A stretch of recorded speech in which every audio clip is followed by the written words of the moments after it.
Bonjour à tous. Je vais parler des choses liées à Kardec en tant que tel. Comme le titre le dit, Kardec et l'enseignement des esprits.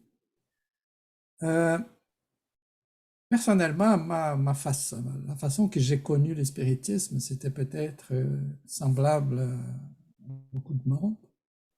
J'étais catholique à mon enfance jusqu'à environ 17-18 ans. À un moment donné, ça m'intéressait plus le catholicisme, j'ai quitté ça. Puis là, j'ai faisais des recherches dans d'autres religions. Au Brésil, on en a plusieurs. Puis, en tout cas, à la limite, je me disais athée, je disais pourquoi doit-on parler de Dieu? Dieu, c'est une création des hommes faibles qui comprennent pas trop comment les choses se passent. En tout cas, tout ça pour vous dire qu'à un moment donné, j'ai eu beaucoup de difficultés dans ma vie personnelle. Puis quelqu'un m'avait parlé du Saint-Spirit. Donc, quand je suis allé au Saint-Spirit, je vivais en burn-out, donc c'était quand même pas si joyeux que ça. Et je me souviens très bien la première fois que je suis allé, quelqu'un m'a donné l'Évangile selon le spiritisme. Je connaissais rien, rien, rien. J'ai pas vraiment aimé l'idée d'avoir l'Évangile selon le spiritisme parce que ça me faisait penser à l'Église que j'avais comme quitté. Mais ça m'a pris plusieurs années pour que je puisse avoir un peu de cette information que j'ai passée, mais je dois vous avertir qu'on va avoir quelques fragments, disons, sur le travail de Kardec, mais il y a beaucoup, beaucoup de sources d'informations. Et je vais vous parler spécifiquement des œuvres posthumes, d'où sort une grande partie de ma présentation, mais aussi de l'introduction de l'Évangile selon le spiritisme. Donc, avec le temps, j'ai pu connaître un peu mieux le spiritisme, et donc j'ai pu faire mes propres recherches. Puis ça, j'ai jamais oublié, une fois je suis tombé sur les œuvres posthumes, puis le titre m'attirait pas du tout, là. Œuvres posthumes, ça fait un peu, un peu bizarre, mais j'ai acheté le livre, puis j'étais dans la salle d'attente de l'aéroport de Montréal, ça je n'avais jamais oublié, j'avais le livre entre les mains. Puis quand j'ai commencé à lire la deuxième partie qu'on va parler aujourd'hui, ça m'a tellement, comment je dirais, là, j'étais tellement impressionné, j'étais tellement fasciné par ce que je lisais que l'image de la salle d'attente de l'aéroport de Montréal m'a resté dans l'esprit. C'est-à-dire, quand je pense aux livres et les œuvres posthumes, ça me fait penser à cette journée-là où j'attendais mon vol, puis que j'ai pu lire des choses très intéressantes. Mais donc, qu'est-ce qu'on va voir aujourd'hui? On va commencer par le début, le Kardec et l'étape tournante, mais c'est comme plutôt une introduction à ce que je veux vraiment parler. C'est ce qu'on appelle le contrôle de l'enseignement des esprits. On va voir c'est quoi ça. Et après, un troisième item, c'est ma propre perception à propos de la rigueur de Kardec et dans le travail qu'il a fait. Okay? Donc, c'est qui est Allan Kardec? Donc, dans les œuvres posthumes, au tout début, il y a une biographie. Donc, j'ai extrait certains passages, certains paragraphes, très peu, là, pour qu'on puisse avoir une idée. Ceux qui ne connaissent pas Allan Kardec, ou la personne, le personnage, disons comme ça, vous allez avoir une bonne idée. Donc, dans la biographie, qui est comme au début des œuvres posthumes, on va voir que son vrai nom, c'était Léon Hippolyte Denisard Rivail. Normalement, on ne va pas utiliser ce nom, on va toujours dire Allan Kardec, c'est son pseudonyme. Ici, j'ai mis les dates. Il est né en 1804, puis il est décédé, il est désincarné en 1869. Tout au long de ma présentation, on va parler un peu date, là, donc il faut garder en tête que lui, il est né en 1804. Donc, j'ai pris certains extraits de sa biographie pour vous montrer un peu c'est qui cette personne-là. Dès sa première jeunesse, il se sentait attiré vers l'étude des sciences et de la philosophie. Science et philosophie. Il n'y a pas spiritualisme ou quoi que ce soit, ou mysticisme. Non, c'était la science et la philosophie. Il était doué d'une intelligence remarquable. Il attiré vers l'enseignement par son caractère et ses aptitudes spéciales. Ça, c'est un autre point intéressant. À l'époque, il s'appelait pas Allan Kardec encore, mais je vais utiliser Kardec pour être plus simple. À cette époque-là,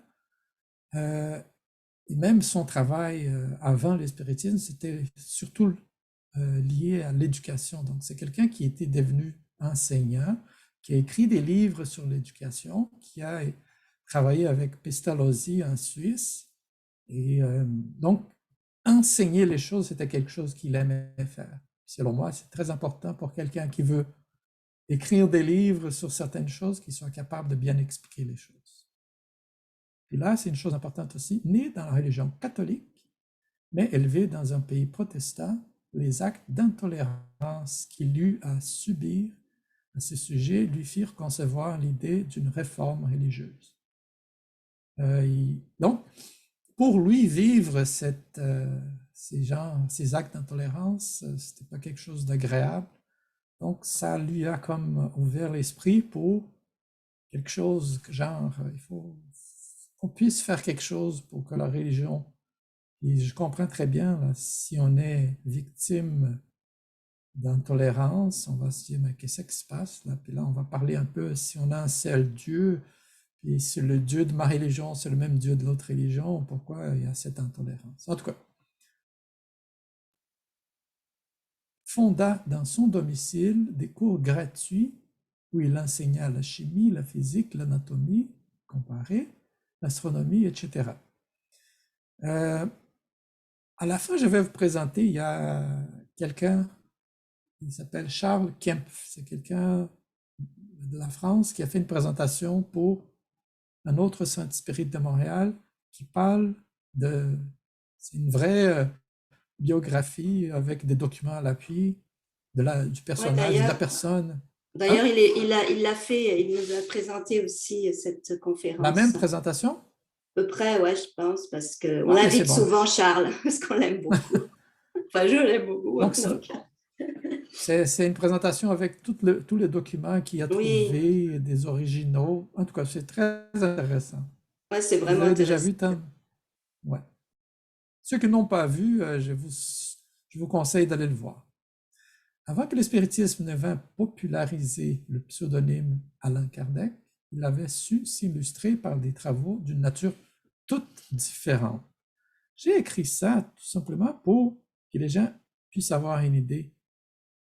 Kardec n'était pas du tout une personne, disons, spiritualiste ou mystique ou peu importe. Il était quelqu'un de très, très, très rationnel. Et on va voir que ça a été important pour son travail de pouvoir être comme ça parce que ça prenait quelqu'un pour pouvoir faire le travail qu'il a fait. Puis le titre de cette partie que je vous présente, c'est sur les tables tournantes. Puis là, probablement, vous avez déjà entendu parler, au 18e siècle, les Français, pas seulement les Français, j'imagine, mais en France, c'était très populaire de s'amuser à faire tourner des tables, à poser des questions, à avoir des réponses. Et Québec avait été invité plusieurs fois à aller voir ces séances-là. Là, il se disait, en tout cas.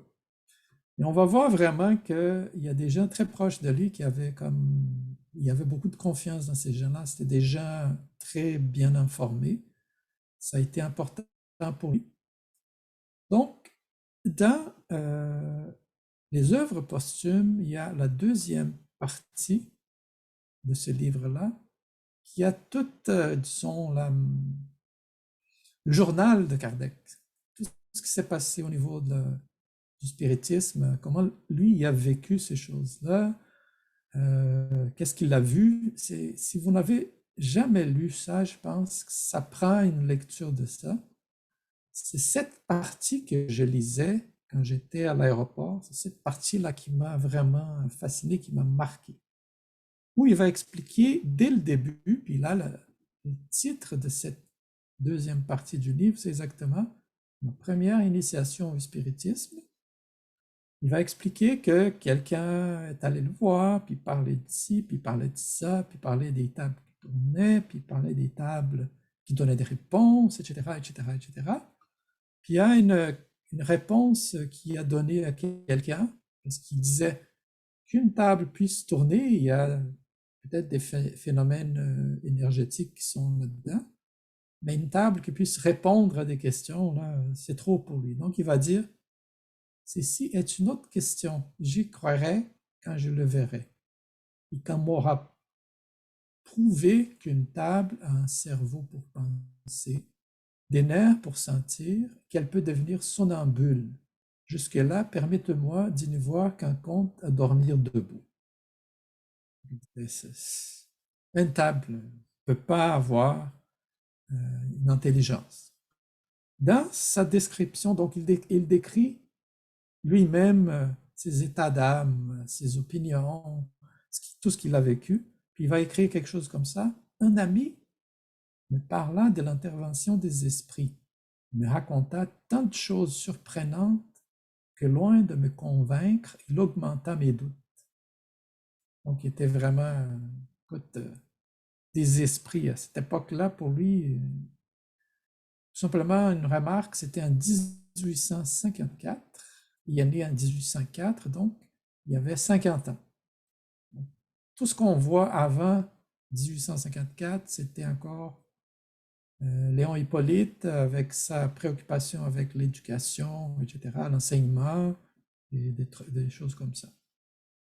Mais il a été comme convaincu par des gens proches de lui qu'il avait une grande considération à aller voir ce genre de séances. Il n'était pas vraiment intéressé, mais il est allé.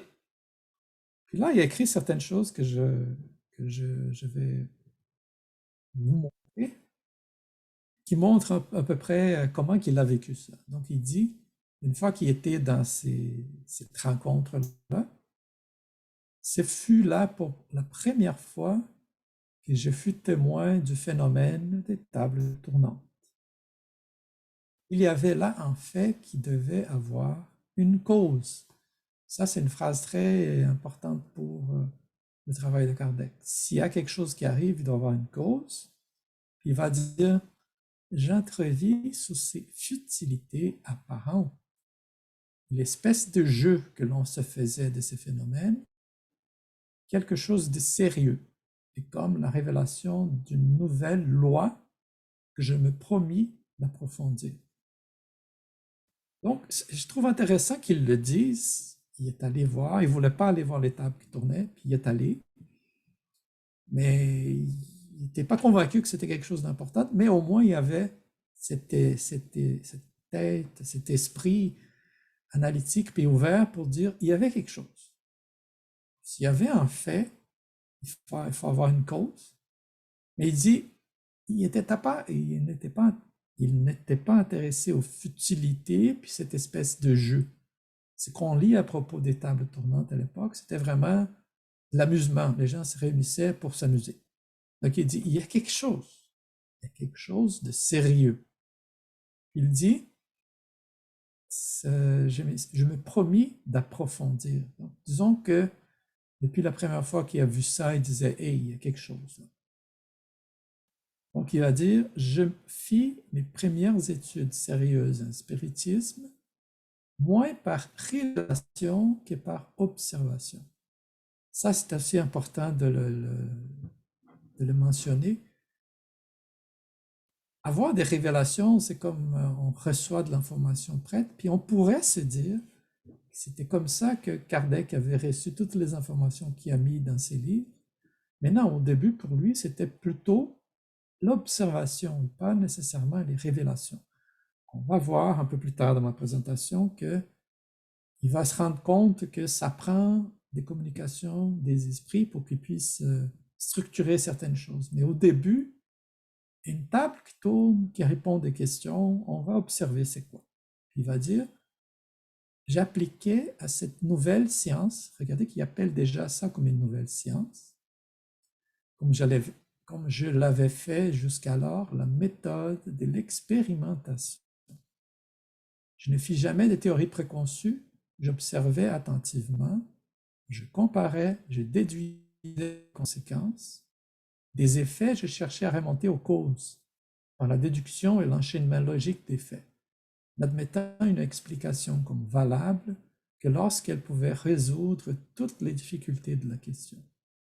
Ça peut, dans quel état d'âme, dans quel esprit il a commencé son travail, puis ça explique un peu pourquoi j'ai comme créé un des thèmes qu'on va voir aujourd'hui que j'appelle la rigueur de Kardec. Donc, quelqu'un qui écrit ce genre de choses, c'est lui-même qui écrit sur lui-même.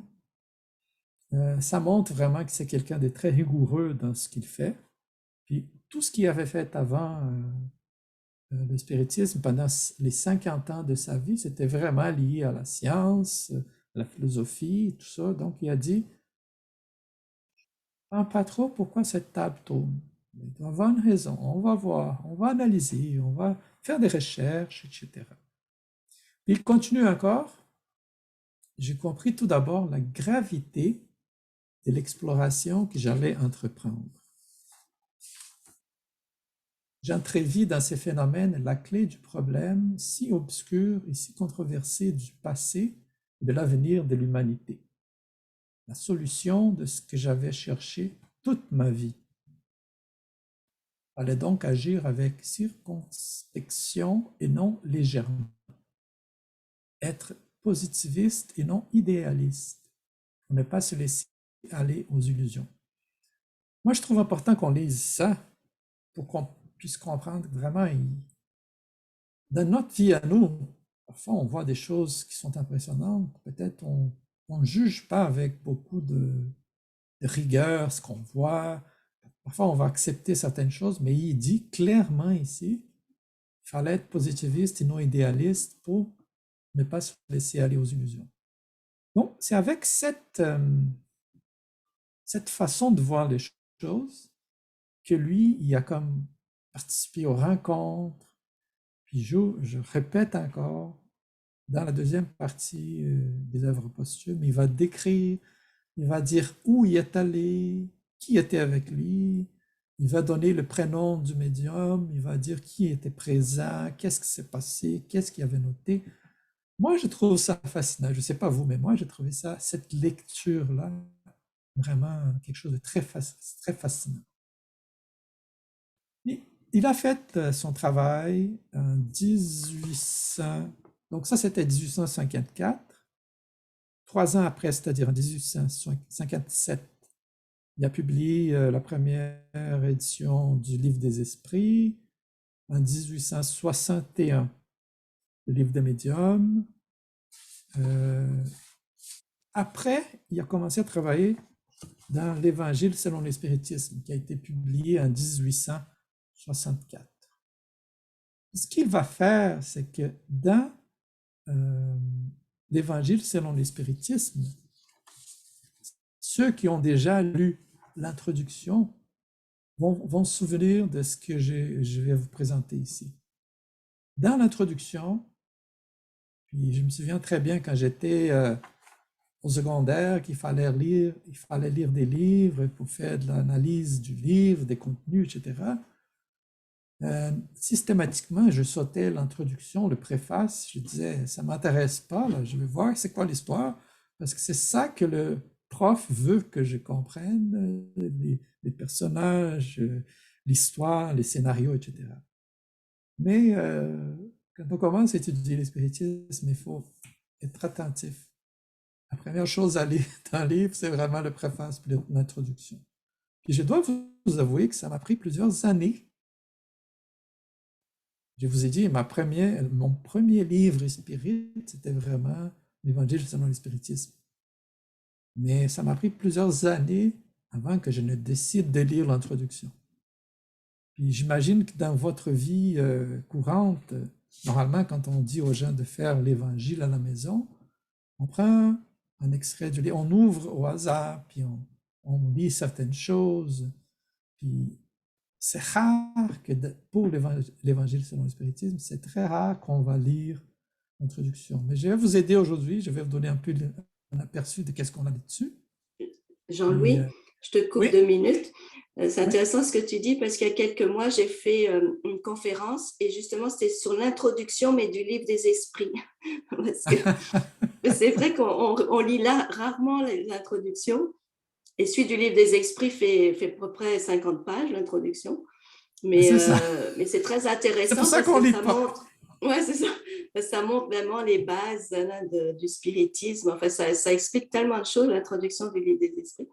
Donc, j'avais fait une petite conférence là-dessus. Donc, c'est sympa d'avoir l'introduction de l'évangile aujourd'hui. On a appris.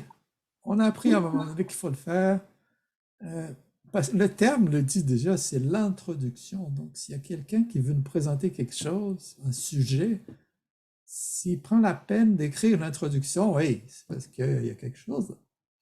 Dans le cas particulier de l'Évangile selon le spiritisme, moi, je dois vous dire que cette partie que je vais vous présenter, qui s'appelle le contrôle de l'enseignement des esprits, en fait, dans l'Évangile selon le spiritisme, c'est marqué contrôle universel de l'enseignement des esprits. Kardec va expliquer un peu, parce que, n'oubliez pas, ce qu'on vient de vous présenter, Kardec était très, très rationnel. Il n'acceptait pas les choses très facilement. Donc, selon moi, c'est une façon d'expliquer aux gens c'était quoi son travail, comment il a fait son travail, comment il s'est rendu compte que ça valait la peine de lire des communications venues des esprits désincarnés, comment il a fait la sélection de ça puis de ça, à quel point, comment qu'il l'a fait. Puis cette partie s'applique à tout son travail. Ce n'est pas nécessairement seulement à l'Évangile, mais dans l'introduction de l'Évangile selon le spiritisme, il va parler de ça, mais ça s'applique à tout ce qu'il a fait. Donc j'ai comme pris certaines phrases de cette partie-là, puis on va le lire, puis on va le commenter rapidement, mais ça prend que chacun de vous puisse lire au moins cette partie-là de l'introduction. Il va expliquer comment il a fait pour créer son travail, pour publier ses livres, avec quelle certitude il avait. Parce qu'oublions pas qu'il disait, je ne vais pas embarquer dans des révélations, je ne vais pas embarquer dans des choses, je ne veux pas tomber dans le piège de l'illusion. Je suis un gars très rationnel. Puis avant de connaître le spiritisme, avant de connaître la réalité du monde spirituel, pour moi, c'était quelque chose vraiment de flou, de mystique, de quelque chose de mystérieux. Là, donc, j'imagine que pour lui, c'est la même chose. Puis j'imagine que pour beaucoup d'entre nous, là, moi, j'ai pas eu une famille qui était spirite, ma famille était catholique, donc au début, vraiment, on trouve un peu mystique, un peu trop mystérieux. Donc, il va expliquer d'abord c'est quoi le travail qu'il a fait. Il a dit sur le spiritisme. Le spiritisme n'est pas une conception purement humaine. Dieu a chargé les esprits d'aller porter le spiritisme d'un pôle à l'autre, en se manifestant partout, sans donner à personne le privilège exclusif d'entendre leurs paroles. On peut brûler les livres, mais on ne peut pas brûler les esprits. Il y a deux choses importantes ici. Il va dire que le spiritisme, ça vient d'ailleurs, donc ça vient de quelque chose qui n'est pas purement humain. Puis il va dire que ça c'est arrivé partout dans le monde. Selon moi, c'est une préoccupation qu'il avait. Il ne voulait pas, puis je suis tout à fait d'accord avec lui, il ne voulait pas être connu comme, entre guillemets, là, le gourou du spiritisme ou la personne ou la référence du spiritisme. Il a dit non, non, non, non, non. Le spiritisme, il est partout. Mais lui a fait le travail, c'est pour ça qu'on appelle le codificateur, c'est lui qui a comme ramassé l'information, puis l'a comme organisé. Mais ça appartient pas à lui. Donc, il fait question de dire ça. Puis quand il va dire ça ici, là, on peut brûler les livres, mais on ne peut pas brûler les esprits. Ça me fait penser à l'auto-da-fé de Barcelone en 1861. Donc, c'était un petit peu après la publication du livre des esprits, puis il publiait la revue Spirit. Puis dans les œuvres posthumes, dans la même partie que je vous ai parlé tantôt, là, la deuxième partie, il décrit c'est quoi cet auto-da-fé de Barcelone. Il avait shippé des livres en Espagne, puis là, les gens qui ont reçu avaient besoin de l'approbation de l'Église pour que les livres puissent être remis à ceux qui ont commandé les livres, mais finalement, l'Église décide qu'il faut brûler les livres. Lui est comme un peu indigné. Comment ça se fait? J'ai rien fait d'illégal, j'ai envoyé des livres. Mais il y a une communication qui va lui dire, calme-toi, mon cher, c'est important qu'on brûle ces livres-là en public. Ça va augmenter la curiosité des gens. Puis c'est exactement ça ce qui s'est passé. Ils ont brûlé les livres. C'est intéressant de lire ça parce qu'on voit Kardec qui voulait, à la limite, il voulait comme demander que le livre soit retourné. Il disait, imaginez-vous, là, il n'y avait pas d'Internet à l'époque, il fallait qu'il fasse des livres, il fallait faire l'impression des livres. Et là, il y a 300 œuvres qui allaient être brûlées. J'imagine ça, comment dirais son désespoir. Mais finalement, tout est bien passé.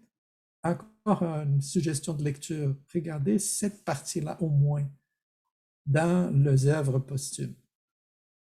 Donc, on revient à nos moutons, encore dans le livre L'introduction de l'Évangile selon le spiritisme. Il va continuer. Le spiritisme n'a pas de nationalité. Il est en dehors de tous les cultes particuliers.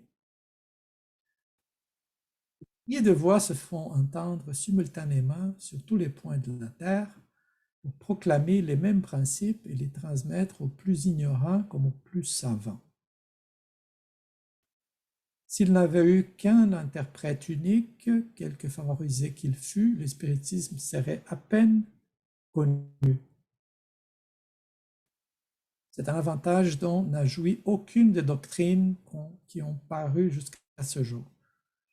Encore une fois, la préoccupation qu'il avait de dire, c'est pas mon travail, le spiritisme, c'est pas mon idée, c'est quelque chose qui existe partout. Il va dire aussi cette phrase, je trouve ça très important, le spiritisme est en dehors de tous les cultes particuliers. En donnant cette idée, tu peux avoir ta religion, tu peux avoir ta façon de professer de ta religion, mais ça ne t'empêche pas de connaître le spiritisme. Avec cette idée que l'information, puis je suis d'accord avec lui, c'est pas une information religieuse en tant que telle, c'est une information pratico-pratique, si on peut dire comme ça, l'existence d'un monde spirituel, la vie après la mort, comment ça se passe, etc., etc. Et encore dans ce qu'il nous expliquait, on sait que les esprits, par suite de la différence qui existe dans leur capacité, sont loin d'être individuellement en possession de toute la vérité. Leur savoir est proportionné à leur épuration.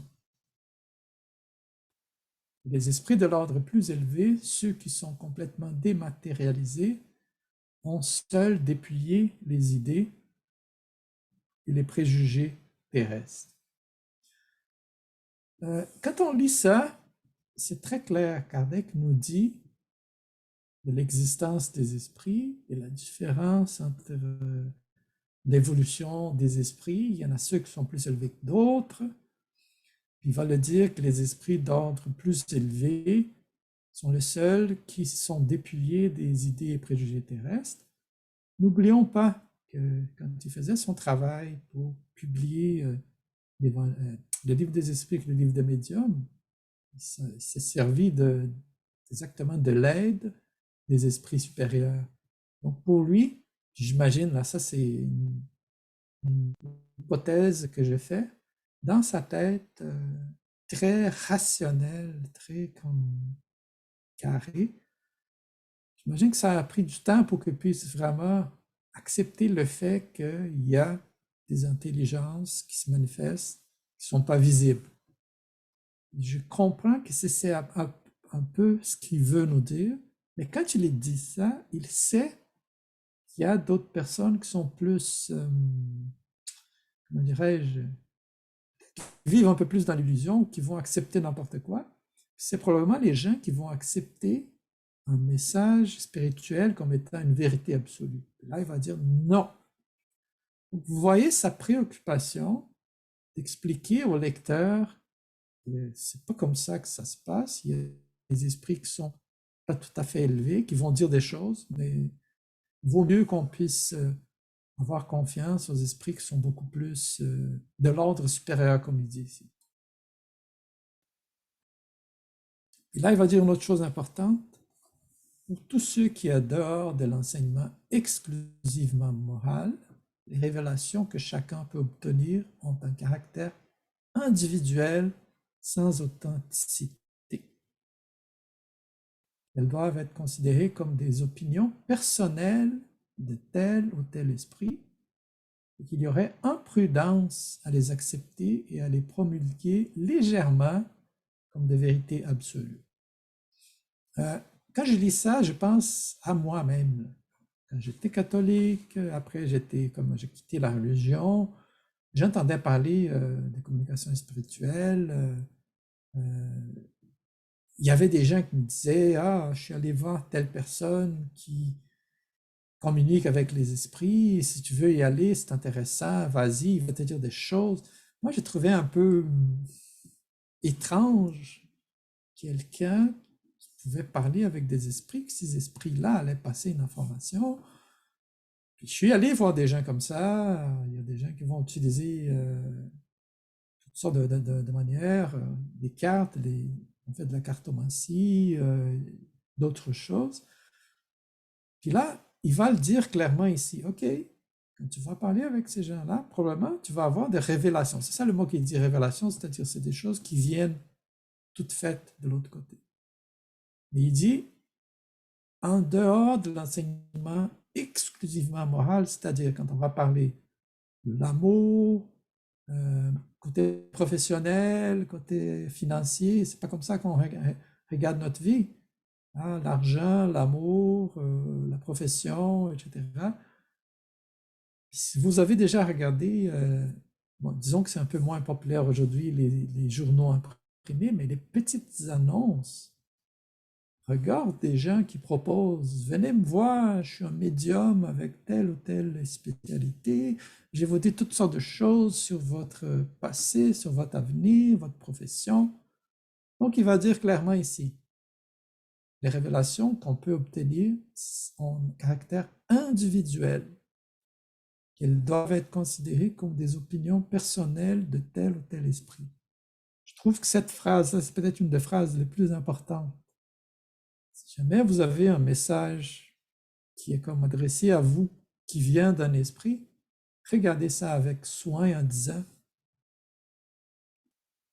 probablement que c'est pas tout à fait vrai, mais je vais voir ça comme l'opinion personnelle d'un esprit. Il dit encore, il y aurait imprudence à les accepter et à les promulguer légèrement comme des vérités absolues. Donc, vous pouvez comprendre à quel point Kardec se préoccupait de bien délimiter ou de bien expliquer comment qu'il avait travaillé. Parce que, imaginons, là, l'Église, à l'époque, n'était pas contente que quelqu'un parle dans le monde spirituel, que quelqu'un parle de quelque chose de différent de ciel puis de l'enfer, etc.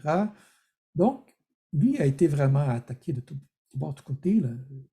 Donc, selon moi, il y avait une préoccupation très grande à écrire dans ses œuvres toutes sortes d'argumentations, toutes sortes de raisons, toutes sortes d'arguments qui puissent donner une bonne base à ce qu'il écrivait. Avec sa façon rationnelle d'être, c'est sûr que ça prenait ça. Puis n'oublions pas que quand il a commencé ce travail, le spiritisme qu'on connaît aujourd'hui, c'est lui qui a comme structuré, donc ça n'existait pas en tant que tel. Aujourd'hui, c'est beaucoup plus facile. Je remercie à chaque jour, à chaque matin, à chaque opportunité,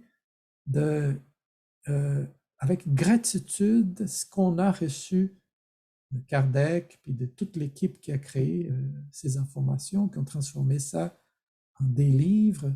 On reçoit ces choses-là, disons, structurées, bien organisées. J'ouvre une parenthèse à propos spécifiquement de l'Évangile selon le spiritisme. Dans l'introduction, on ne va pas voir ça ici aujourd'hui, Kardec va expliquer comment il a structuré les chapitres de l'Évangile selon le spiritisme pour dire aux gens, je ne crée rien. Ce que je fais, c'est organiser puis présenter d'une façon différente. C'est sûr qu'il donne une vision plus ouverte sur le monde spirituel, ce qui n'apparaît pas dans l'Évangile en tant que tel, mais il va être clair. La partie morale, c'est ce qui je présente dans l'Évangile. Donc, on retourne ici. Là, il va parler vraiment des contrôles. Comment il contrôle l'information. Avant de parler de ça, vous allez voir un peu plus tard que Kardec a fait un travail immense. Donc, il a reçu des milliers de communications écrites, des milliers.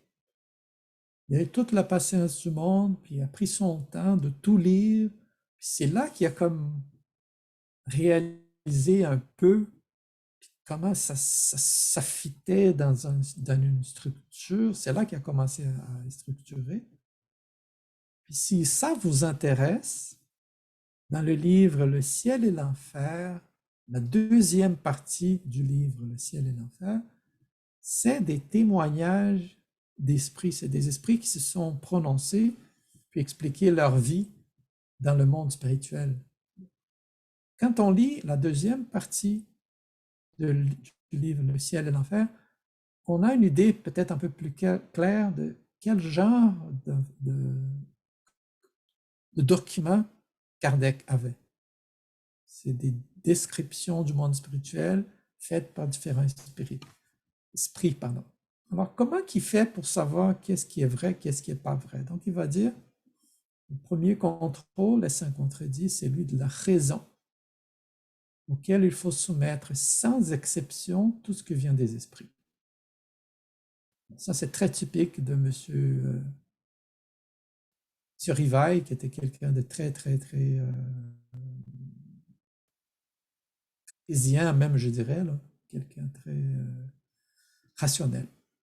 Mais il va dire, la seule garantie sérieuse de l'enseignement des esprits est dans la concordance qui existe entre les révélations faites spontanément par l'entremise d'un grand nombre de médiums étrangers les uns aux autres et dans diverses contrées. Il dit que ça, c'est la seule garantie sérieuse de l'enseignement des esprits.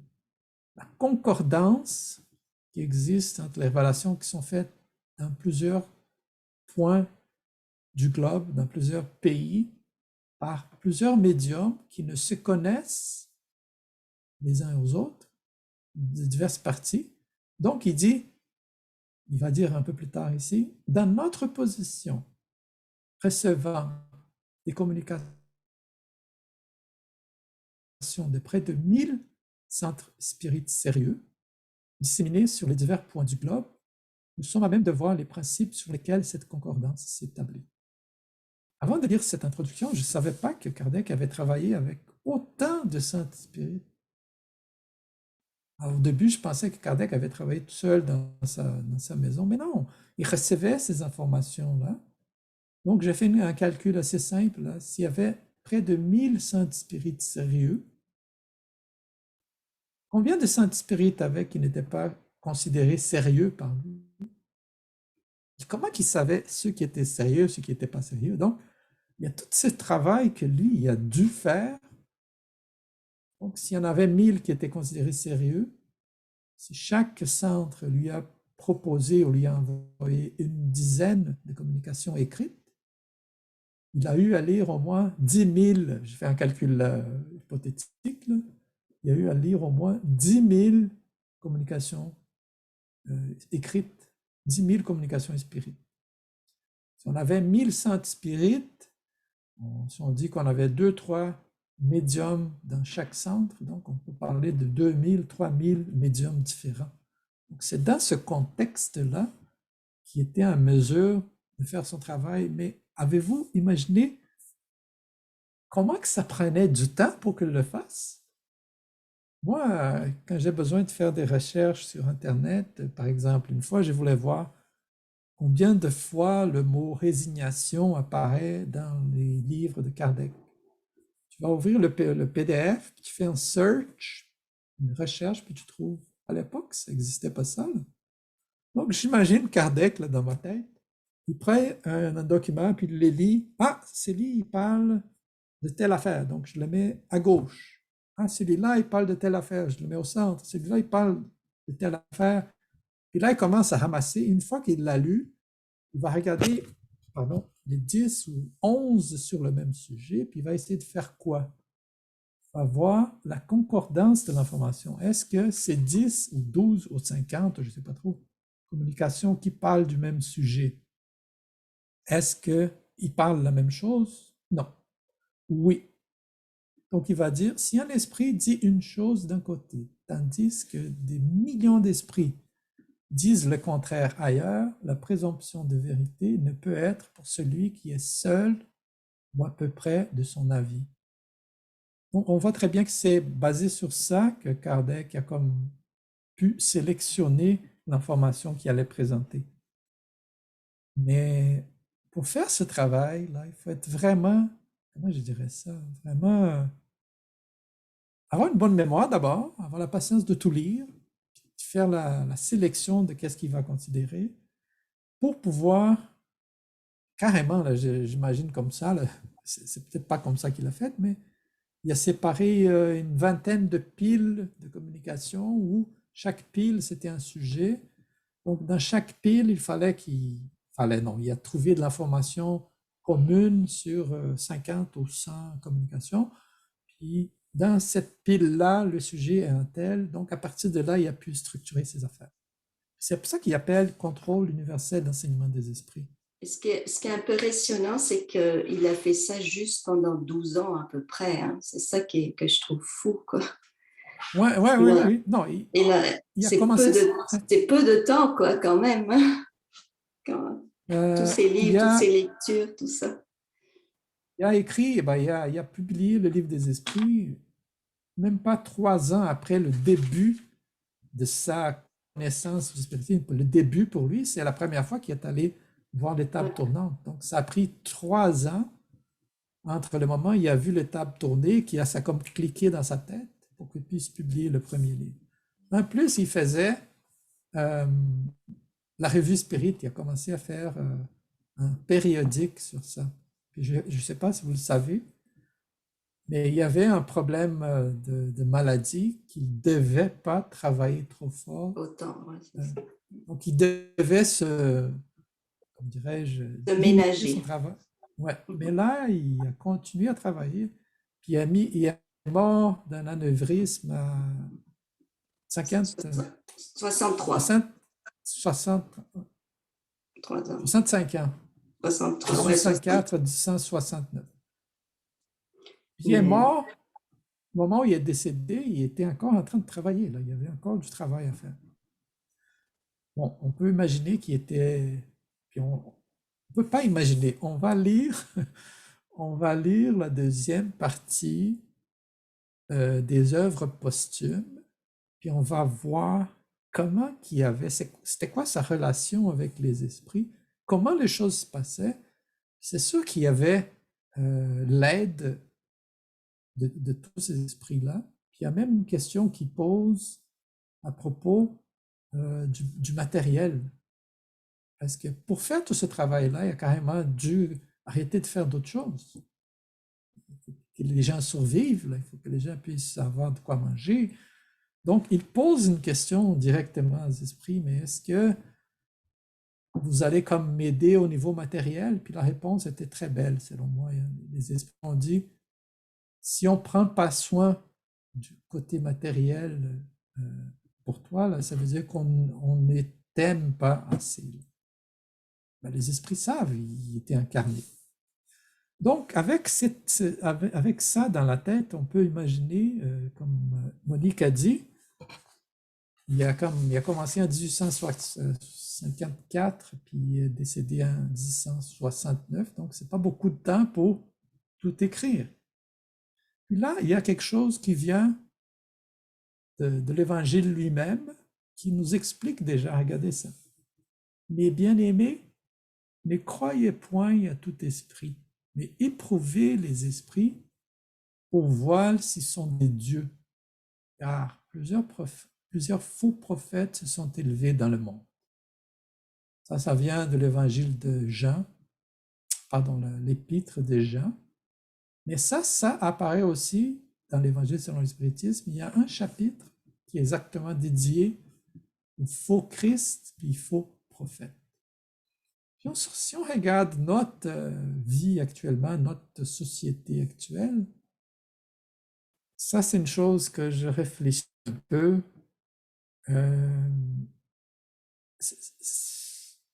Le mensonge est devenu, ou plus qu'avant, est devenu une stratégie politique.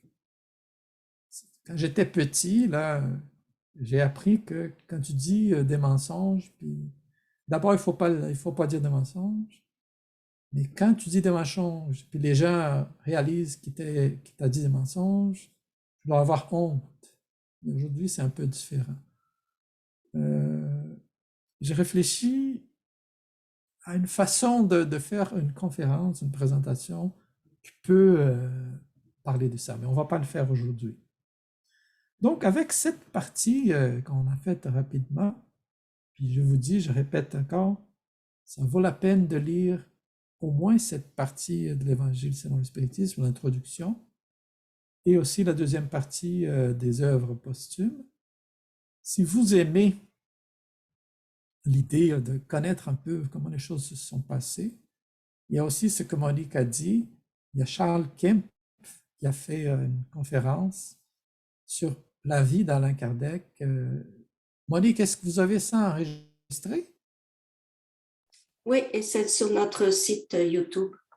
Ça vaut la peine. Moi, j'ai écouté sur un autre centre spirit, mais j'imagine que c'est la même chose. C'est très beau de voir le travail que Charles Kempf a eu, parce qu'il est en France, là, il est allé chercher les archives, etc., pour suivre un peu la vie de Kardec. Puis on va voir que lui, il n'était pas quelqu'un de riche, quelqu'un de millionnaire, non, loin de là. Il a beaucoup travaillé pour pouvoir survivre, mais il était impliqué dans un travail colossal. Je pense que le film qui a été fait à la Kardec, qui est sur Netflix, oui, aussi, oui. montre pas mal ça aussi. Hein. D'abord son travail, toute cette démarche qu'il a fait, cette découverte et tout. C'est bien montré quand même dans le film. J'imagine que le scénario vient exactement des œuvres posthumes, j'imagine. Mais une autre chose que je voulais vous parler un petit peu, là, ça c'est très personnel comme point de vue. Là. Vous n'êtes pas obligé d'être d'accord. Mais je vois dans les choses que Kardec a écrites, cette rigueur que je trouve importante. C'est pour ça que j'ai dit ici, la rigueur de Kardec. Tout ce qu'on a parlé jusqu'à présent là, dans ma présentation, vous avez très bien compris le genre de personnes de qui on parle, Alain Kardec, avec toute cette façon rationnelle de voir les choses, toute cette rigueur. Mais dans les livres qu'il a publiés, j'ai pris deux exemples simples ici. Mais si vous lisez les livres de Kardec avec cette idée en tête, si vous essayez de trouver des indications de la rigueur de Kardec, vous allez trouver ça partout. Je donne un premier exemple. Dans l'Évangile, selon le spiritisme, chapitre 4, item 23, il va dire ce qui est écrit ici. En résumé, 4 alternatives se présentent à l'homme pour son avenir d'outre-tombe. Le néant, selon la doctrine matérialiste, l'absorption dans le tout universel selon la doctrine panthéiste, l'individualité avec fixation définitive du sort selon la doctrine de l'Église, l'individualité avec progression indéfinie selon la doctrine spirite. Donc ça, c'est chapitre 4, item 23. Mais il dit ici, en résumé, donc il dit qu'il y a 4 possibilités, soit que le matérialisme dit que tu meurs, c'est fini, le panthéisme va dire que tu meurs, puis tu deviens une partie du tout universel, l'Église va dire que tu meurs, que tu vas être dans un sommeil profond en attendant le jugement dernier. Et après le jugement dernier, soit que tu vas en enfer, soit que tu vas au ciel. Puis la quatrième, il va dire individualité avec progression indéfinie selon la doctrine spirituelle.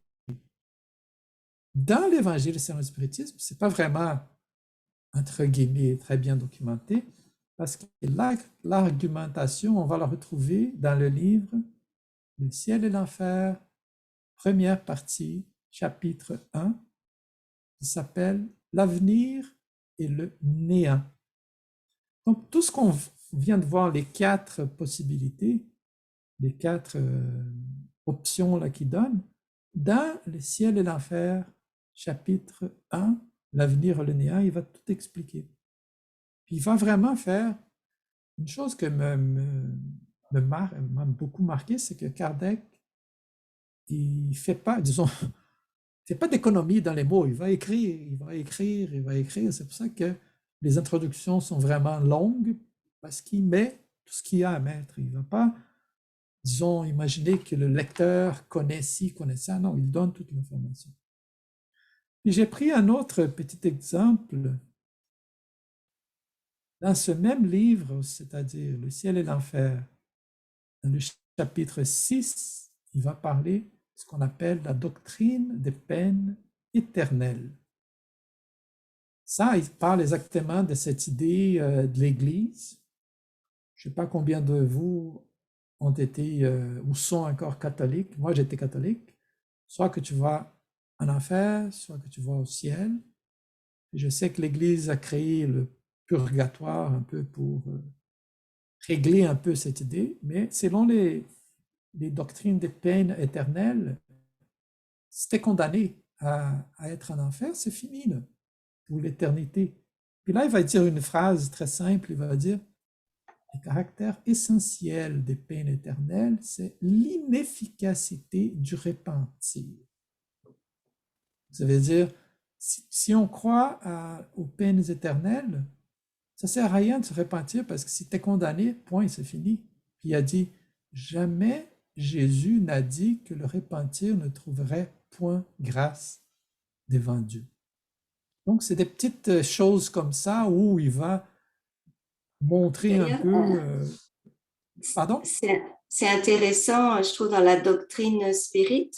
J'écoutais une autre conférence d'un conférencier brésilien, puis j'ai trouvé ça intéressant parce qu'il disait que dans la doctrine spirit, on est tous sauvés. En fait, quand on analyse, on est tous sauvés parce que au long des réincarnations, on apprend, on évolue, on croit. Et donc, on a comme la garantie qu'un jour, on va être sauvé. J'ai trouvé ça beau parce qu'en fait, c'est vrai que les autres catholicisme montrent au contraire qu'on ne peut pas être forcément sauvé, quoi. Donc, Ouais. et je trouvais ça intéressant, cette approche-là, de dire que le fait d'être sauvé est déjà garanti par la doctrine spirit. C'est comme consolateur, là. C'est quand même Ouais, consolateur. exact. Il y a un autre exemple que ça, je vais parler rapidement. Ah, pardon. Je me répète, là, excusez. C'est ici, là. Communication obtenue par Kardec à propos de l'Évangile selon l'espiritisme. Dans les œuvres posthumes, Kardec va nous expliquer que en 1863, il travaillait sur l'Évangile selon l'espiritisme. Donc, il travaillait là dans sa maison, mais de temps en temps, ou je ne sais pas combien, avec quelle régularité, il allait dans les rencontres spirites, puis souvent, il posait des questions aux esprits pour pouvoir avoir de l'aide. N'oublions pas, Kardec n'était pas médium, donc il n'était pas vraiment quelqu'un qui recevait des communications lui-même. Il recevait souvent, il recevait des médiums qui pouvaient écrire des choses pour lui. Donc, il allait aux rencontres avec des questions. Puis, dans cette année, là, 1863, il est allé poser des questions sur l'Évangile selon le spiritisme. C'est le livre sur lequel il travaillait. Mais il va écrire, avant de parler de ça, il va écrire nota. Je n'avais communiqué à personne le sujet du livre auquel je travaillais. Je n'avais tenu le titre tellement secret que l'éditeur, M. Didier, ne l'ait connu que lors de l'impression. Pourquoi il a écrit cette note-là? Parce qu'il dit, regardez, je suis allé en 1863, le livre a été publié en 1864, je suis allé dans une réunion spirit, puis là, il a reçu de l'information, puis là, il veut que les gens comprennent l'information qu'il a reçue. Écoutez, là, les réflexions contenues dans les communications suivantes ne pouvaient donc être le résultat des idées préconçues du médium. Donc, pour moi, c'est cette idée de dire, faites bien attention, je suis allé voir un Saint-Spirit qui m'a écrit, il y a deux communications finalement, mais je dois vous expliquer, personne ne savait que je travaillais sur ce livre-là, donc, étant donné que les communications parlaient de l'Évangile selon le spiritisme, ça veut dire que c'est impossible que les médiums puissent connaître quoi que ce soit. Pourquoi qu'il dit ça exactement? Pour éviter cette idée, ah ouais, mais c'est parce que là, les gens savaient. Non. Donc ça, c'est des petits détails, j'appelle ça des petits détails qui montrent à quel point il était rigoureux au travail qu'il faisait, mais il laisse, disons, paraître ça dans ses œuvres par ce genre de commentaires.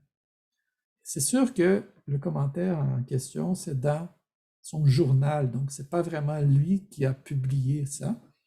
Ça a été publié après sa mort. Mais je trouve intéressant qu'il le fasse, parce que selon ce qu'on voit, il prévoyait publier cette partie-là avant son décès, mais il est décédé quand même d'une façon assez rapide avec un anévrisme, donc il n'a pas pu publier. Et, en gros, c'est ça que je voulais vous présenter. Là, on est rendu à midi. C'est pas vraiment pour vous expliquer beaucoup de choses, mais c'est tout simplement pour vous donner le goût d'embarquer dans ce personnage, puis de faire vos propres recherches. Puis surtout, les gens qui me connaissent un peu savent, chaque fois que je fais des conférences, j'essaye d'attirer l'attention des gens qui m'écoutent aux autres livres de Kardec. Surtout Le ciel et l'enfer, la Genèse. C'est des livres, disons, moins populaires, puis les œuvres posthumes. Mais il y a tellement de choses intéressantes que ça vaut la peine de faire la recherche. Donc, j'espère avoir pu vous donner une idée de c'était qui ce monsieur-là, comment il a fait son travail, puis j'espère que je vous ai donné le goût d'aller plus loin dans vos recherches. J'espère aussi que vous serez aussi fasciné que moi en lisant la deuxième partie des œuvres posthumes. Dans Bach, Oui, les œuvres